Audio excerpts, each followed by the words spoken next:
전문가님, 오늘 SBB테크는 좀 날아가는데 반대로 또 SPG는 못 가고 있거든요. 로봇 내에서도 옥석 가리기가 좀 필요한 건지 아니면 순환매가 나올 것인지 좀 궁금합니다. 우선 뭐 섹터 내에서 좀 순환매가 나온다라고 보시는 게 좋을 것 같고요. 일단 대장으로 보게 되면 레인보우 로보틱스, 그다음에 로보티즈 뭐 이렇게 좀 볼 수가 있을 거예요. 오늘 로보티즈 같은 경우는 윗꼬리를 달거나 되게 밀리는 그런 모습들이죠. 우선 대장은 레인보우 로보틱스예요. 레인보우 로보틱스가 죽지 않는 이상은 로봇 쪽 섹터는 크게 뭐 조정을 받거나 죽는 그런 모습들은 아닙니다. 그런 결론은 섹터 내로 좀 순환매가 나오는 그런 상황이다라고 좀 봐야 될 것 같고요. 로봇 쪽 같은 경우도 이제는 확장이 되는 그런 모습들이 좀 나오고 있고, 여기에서 이제 성장에 대한 기대감, 이 부분들이 좀 작용을 하고 있다라고 보셔야 될 것 같아요.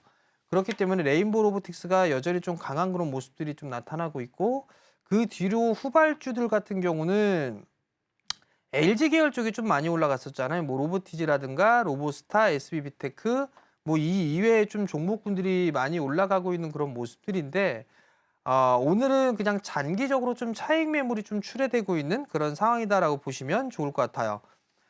인간을 대체할 수 있는 그런 부분들이 있기 때문에 휴머노이드라든가 이런 부분들이 지금 중심적으로 관심을 가지고 있는데, 이게 좀 더 나아가서는 이제 공장 자동화라든가 요런 쪽까지도 확산이 될 가능성이 좀 높습니다. 그렇기 때문에 로봇주들 같은 경우는 여전히 섹터 내에서 좀 순환매가 나올 수 있다.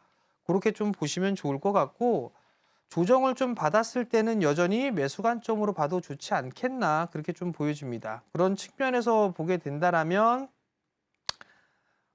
여전히 뭐 엔젤 로보틱스 같은 거 있죠? 뭐 이런 거 같은 경우는 21선 자리대가 이제 얼마 안 남았잖아요. 뭐 이런 자리대 한번 노려볼 필요성도 있지 않나, 그렇게 좀 보여지고요.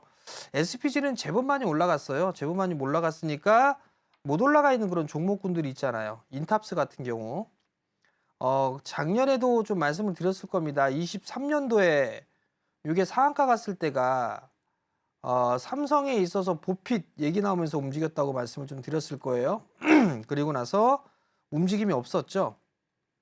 그러다가 이슈거리가 생성이 되면서 이렇게 한번 움직여주는 그런 모습들입니다. 결국 이러한 종목군들이 조정을 받게 되면 매수 포인트로 좀 잡아봐도 괜찮지 않을까 싶어요. 즉 관세라든가 이런 부분들에 있어서 큰 영향을 받고 있지 않는 그런 사항들이니까 난 테마성의 흐름들은 좀 더 나올 수 있다라고 좀 보시면 좋을 것 같고요. 두산 로보틱스 같은 경우도 박스권의 모습들을 좀 보여주고 있죠. 그렇기 때문에 이 친구도 한번 흐름들이 좀 나올 수도 있을 거예요. 공장 자동화 쪽에 있어서의 경쟁력이 좀 있고, 휴머노이드 로봇 쪽에서도 연구 기술 개발을 좀 하고 있는 부분들이죠. 근데 다만 두산에 있어서의 지배 구조, 이 부분들 때문에 조금 소외를 받았던 그런 부분들이 있었죠. 그렇지만 이 두산 로보틱스도 충분히 좀 상승 여력이 있는 그런 상황이다라고 좀 보시면 좋을 것 같고요. 많이 올라갈 쪽 같은 경우는 트레이딩 관점, 즉 변동성이 생길 수 있는 그런 상황이지만, 못 올라가 있는 섹터들 같은 경우는 섹터 내에서 좀 순환매가 나올 수가 있어요. 그렇기 때문에 제가 지금 언급드린 종목군들 위주로 좀 보면 괜찮지 않을까 싶습니다. 전문가님, 최근에 대왕고래 관련주들이 힘을 좀 못 받았었는데 새로운 상승 동력이 될지 아니면 기대감으로 바라보는 게 적절할지 궁금합니다. 우선 첫 번째는 기대감이에요. 지금 시장이 안 좋다 보니까 좋은 얘기가 나왔어요. 좋은 얘기가 나오면서 매수세가 막 몰리는 그런 모습들을 보였었죠. 그러니까 종목군들이 다 갭상승 출발을 했습니다. 근데 중요한 건 시초가를 지지를 해주지 못하고 밀리고 있어요. 다 음봉이에요. 한국석유나 이런 마찬가지고, 포스코인터 마찬가지고, 흥구석유, 화성밸브, 기타 등등의 기업들이 다 밀리고 있는 그런 상황들입니다. 결국은 뉴스로 인해서 흐름들이 나온다라는 거는 따라 들어가는 거는 옳지는 않아요. 그렇기 때문에 조정을 좀 활용한 전략이 좀 좋지 않나라고 좀 보여지고요. 한국가스공사라든가 이런 쪽 지역난방공사라든가 한국가스공사, 뭐 포스코인터 뭐 이런 기업들 같은 경우는 우량하는 부분들이니까 매수 타이밍을 좀 잡아보는 것도 나쁘지는 않을 것 같아요.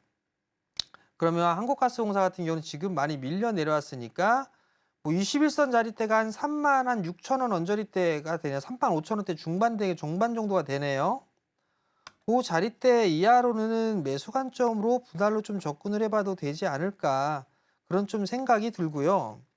뭐 지역난방공사 마찬가지로 거래량이 없는 게 흠이에요. 그러면 거래량이 있는 것들은 뭐 화성밸브라든가 흥구석유라든가 이런 쪽인데, 이 화성밸브도 마찬가지로 지금 추세 라인대에서 얼추 상단 자리대까지 올라와 있는 그런 상황들이요. 조정을 기다려야 돼요. 조정을 기다렸다가 매수라는 전략이 좀 좋을 거란 말이에요. 즉 뉴스로 인해서 갭이 떴어요.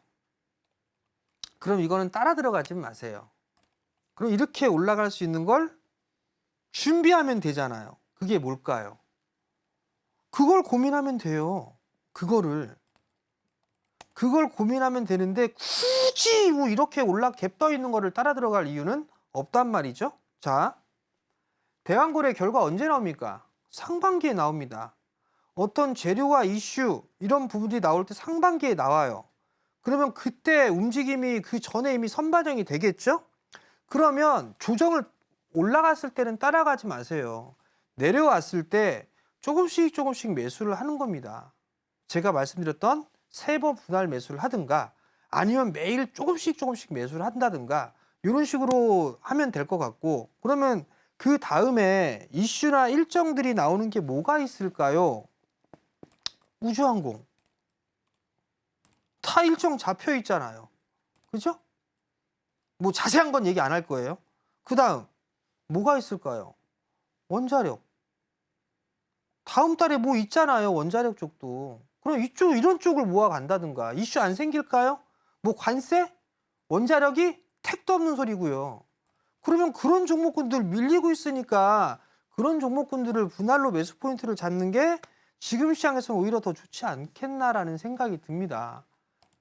올라갔을 때는 따라 들어가지 마세요. 내려왔을 때 분할로 좀 잡는 게 좋지 않나라는 점을 좀 말씀을 드리고 싶고, 지금 구간에선 따라 들어가는 것보다는 조정을 기다렸다가 매수하는 그런 전략이 좀 좋지 않을까, 그렇게 좀 말씀을 드리도록 하겠습니다.